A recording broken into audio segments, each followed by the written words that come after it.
What is going on, guys? I'm back on the mic today from Spectral Sound, and I'm here with a really nice tutorial today. As some of you may know, Virtual Riot just came out with his new EP, and I think it's great. Like, I love it. It's a really good EP, and one of my favorite songs, I think, yeah, I'd call it my favorite song on that EP, is the song Buttonmasher. It's like an electro dubstep song, and I'll play it for you right here, but I love the sound design in it, so I decided to make a recreation of the main sound. So let's have a listen.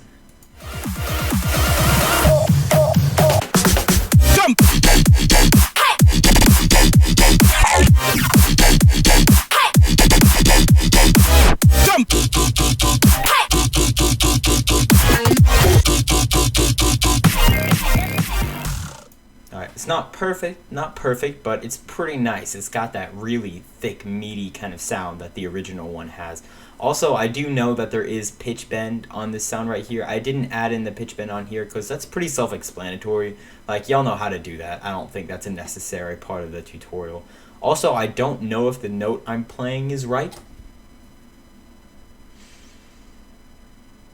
It's probably wrong, but that's okay as long as I got the sound okay. So here's the sound along with the sub bass and all of the post-processing. Here's the sound without the sub bass. And here's the sound without any of the post-processing. Yes, unfortunately, unlike most of my tutorials, there is a good amount of post-processing for this sound, and that's gonna really, because you get the basic sound here in Serum.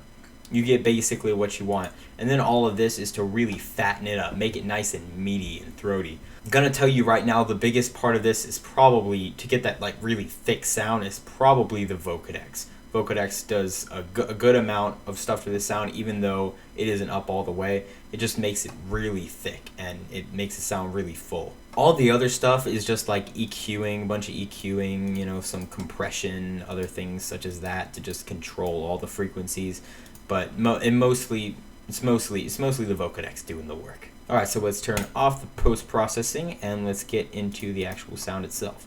So here it is, right here. Let me turn everything off so we can start from scratch. Alright, now let's get right into this. The first wavetable is a Monster 7 in the Spectral tab, but what I did here is actually squarified it. And I know you're thinking, oh, well, all you have to do is go into the Monster 8, because that's the squarified version of Monster 7. Well, look what happens when I switch from Monster 7 to Monster 8. It changes ever so slightly. I don't know exactly why it changes, but it's just something's a little different. I don't know. So let's just go back to the Monster 7 and squarify this. Maybe it's because it's not normalized, I don't know, but things just look a little different in this area. I don't know why, but that's what it is.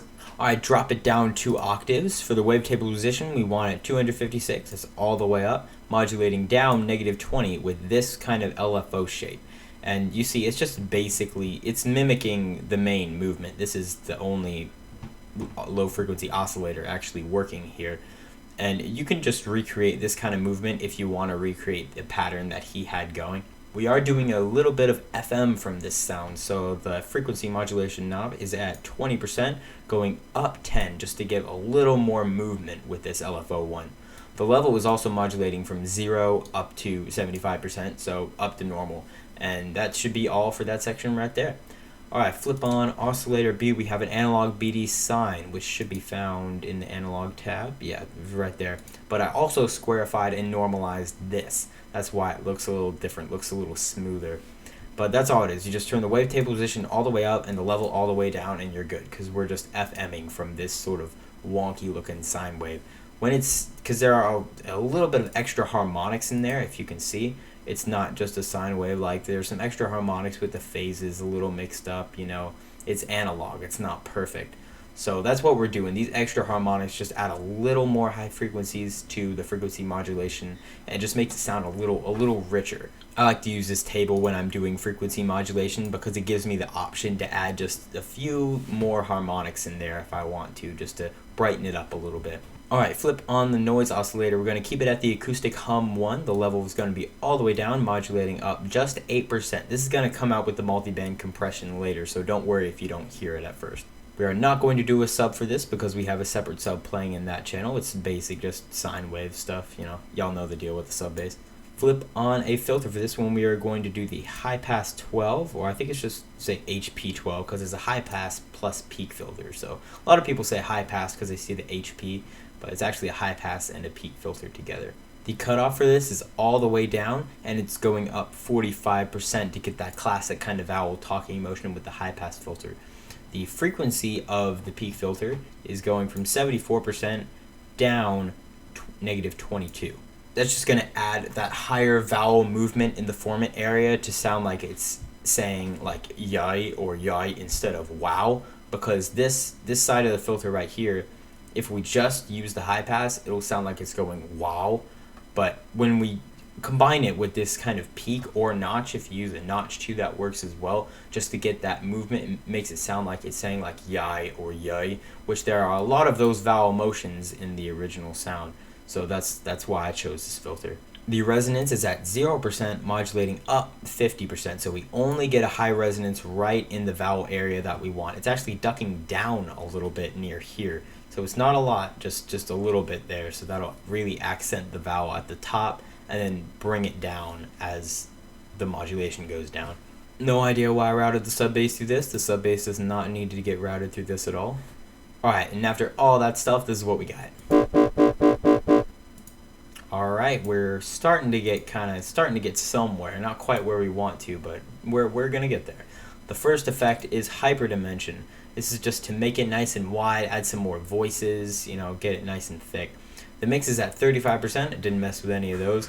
And y'all know the deal with the dimension right here. We're at 0% size, 50% mix. That's the way I like to have it. Alright, throw on some compression. Click on multiband.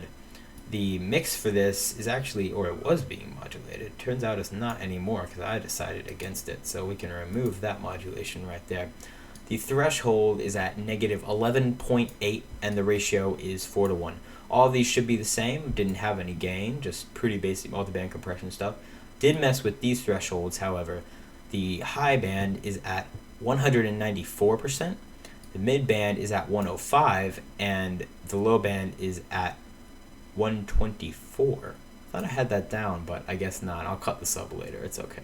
Those two effects, this is what we have.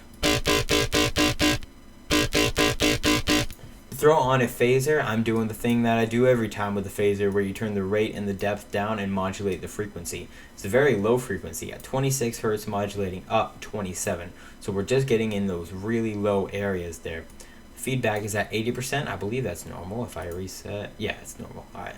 Don't mess with the phase. The mix is at 60%. So we're just mixing in a little bit of that phase modulation there. Hard to hear, but it does add to the vowel. Alright, now flip on a chorus. For the rate, we have that at 0.07. Delay 1 is at 0.8, and delay 2 is at 0.1. The depth is all the way up for this one. Pretty low feedback at 10%.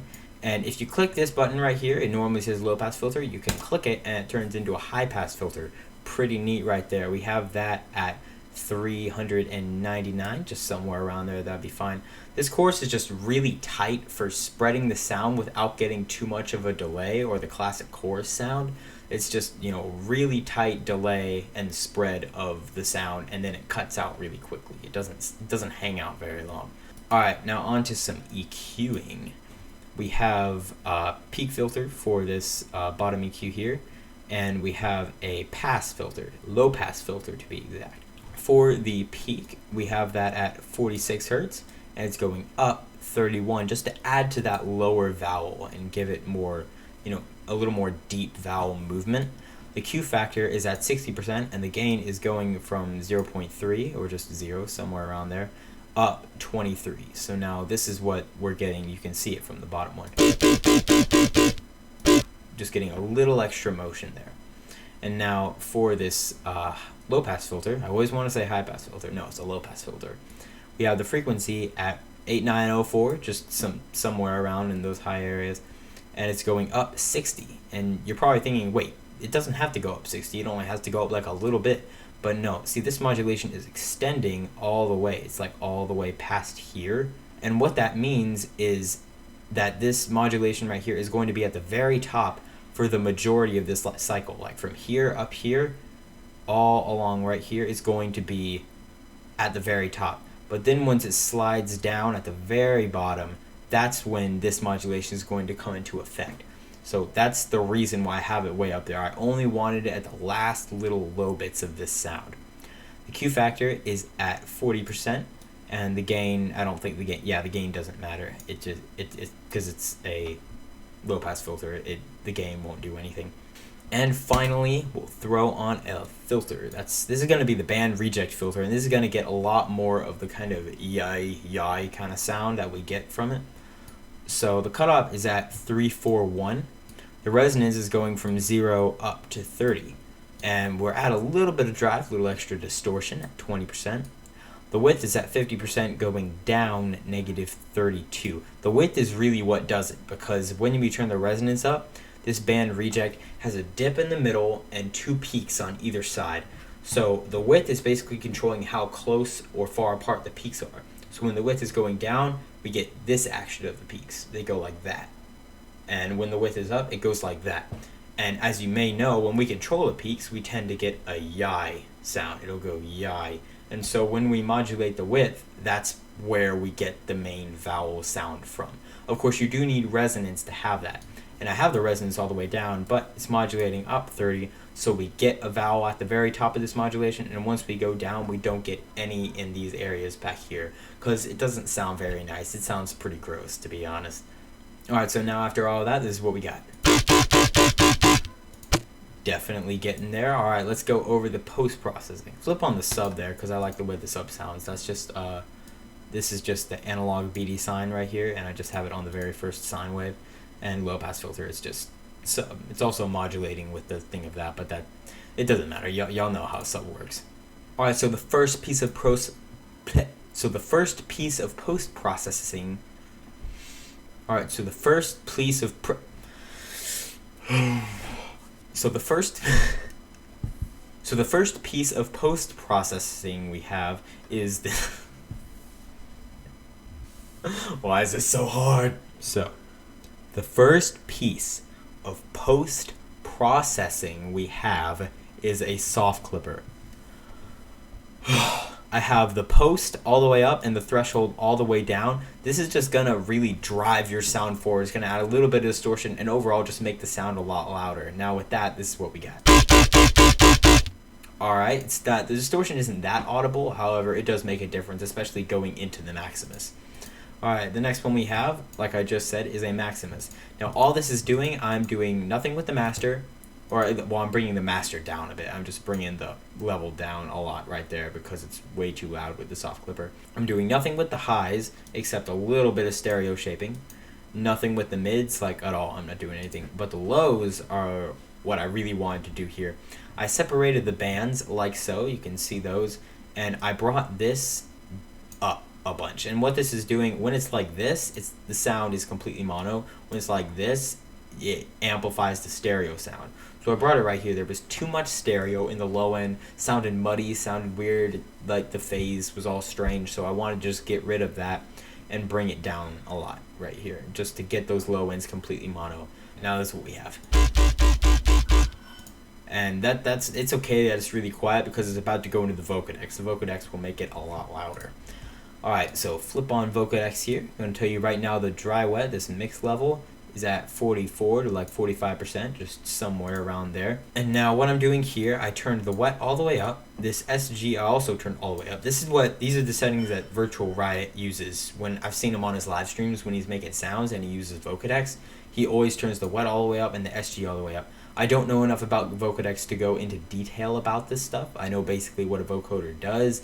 However, I can't explain Vocodex as well, so I'm just going to tell you what I did for each thing. I turned the order down to 1. Just want to flip on minimum times. It should be already on, but keep these the way they are right there.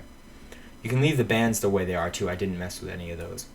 This knob right here, the bandwidth, is at 165%. And this right here, which is, let's see, what is this? Let me check. This is the bandwidth multiplier. And I turned that all the way up. I turned this right here. This is just adjusting the formant areas, how deep or how high the sound is. It's kind of like modular pitch shift is what it's called. I have that down to about like 170, just somewhere around there, just down a little bit. That'll be fine. And you should be good with that. I think that's all you need. If I did miss something and you see all my settings here, that's okay. Now with the vocoder, this is what we got. Alright, that just made it really thick and fat, like this really juicy sound. So now all we have to do is clean up the sound a bit with some EQing and compression. So here we go, drastic EQing here. I'm doing some pretty drastic stuff. I believe like every knob is being used. Yeah, I bumped the really high end up a lot. I took these areas right here and I just drop them down, you know, in the formant just to clean up the sound a lot. This 4 I brought up along with the 3 just to make this kind of mid to low range boosted. It makes it a little bit thicker. I brought down this part right here because it got a little muddy in this end, and I added a high pass right here to take out any of the sub bass that should not be there. After that, we are going to add another EQ. However, this one is just small tweaks. What I did here, this technique is called Seek and Destroy. So I'm just going to put these back up and show you what I did. Other than adding a little high pass, just to take out any weird high clickage, I just added that down so it cuts it really sharply. But what I did here was, when you listen to it, there's some weird sounds. There are just some weird harmonics that I really didn't like. This one being the main one right here. I'll boost it so you can hear. You can really hear that vowel. Now listen for it again. It's just this weird overtone that I really didn't like, so I just dropped that all the way down. I found the overtone by just moving around this frequency until it hit right there, and then I dropped it down to get rid of it. And now there's one other frequency on top of that that I really didn't like, and you can hear it right here. It's the same tone as the other one, it's just higher up, so I want to drop that one down as well. You just drop it down to there. It just cleans it up and makes it a little more even throughout the spectrum. I don't know. I thought it sounded good. Alright, finally flip on one last Maximus. This is just doing compression, just basic multi-band compression. You can see I have a normal kind of compressor here with a rounded knee going.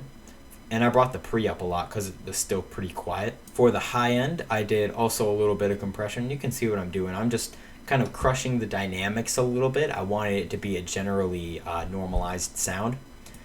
For the mid, I'm doing a little bit here, not too much, just a little extra curve. And for the low end, I did some pretty harsh compression.